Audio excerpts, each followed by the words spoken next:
ജോലി കഴിഞ്ഞ് വന്നുട്ടാ. ഇതാത്ത ചോറിനാണ്. ഇന്നെന്ത് ചോറിനൊരു കളർ വ്യത്യാസം? ഇന്ന് നമ്മുടെ തവിടുള്ളരി കഴിഞ്ഞു. അപ്പൊ പുറമൊന്ന് മട്ടരി പിടിച്ചിട്ട് ഉപയോഗിക്കുന്നത്. കൂടെ കൊത്തമ്പര തോരൻ, പിന്നെ ചീരത്തോരൻ, തൈര്, വെറും തൈര്. അത് കൂട്ടാൻ ചോറിട്ട് കൂട്ടുമ്പോഴെ കുറച്ചിട്ട് കിട്ടാം. ചീരപ്പേര് ഒന്ന് ടേസ്റ്റ് ചെയ്ത് നോക്കൂ. ചീര അടിപൊളി നന്നായി ചെറുതാക്കി മുട്ടിണ്ട്. അത് ഞാൻ ടേസ്റ്റ് കൊടുക്കും. ചെറുതാക്കി അതിന്റെ ടേസ്റ്റ് കൂടുന്ന് പറയണ്ട്.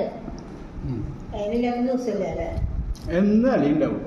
നമ്മൾ നല്ല ജീവിതം കിടക്കുന്നു തോന്നുന്നു. അതന്നെ. ഒന്നിനെ മത്തയുടെ ഇല, കുമ്പളത്തിന്റെ ഇല, പ്രമേഹ ചീരയുടെ ഇല, എന്തെങ്കിലുമൊക്കെ ഉണ്ടാവും. ചീരയാണ് മെയിൻ. പിന്നെ മത്തയുടെ ഇല. അപ്പൊ എല്ലാവർക്കും ബൈ.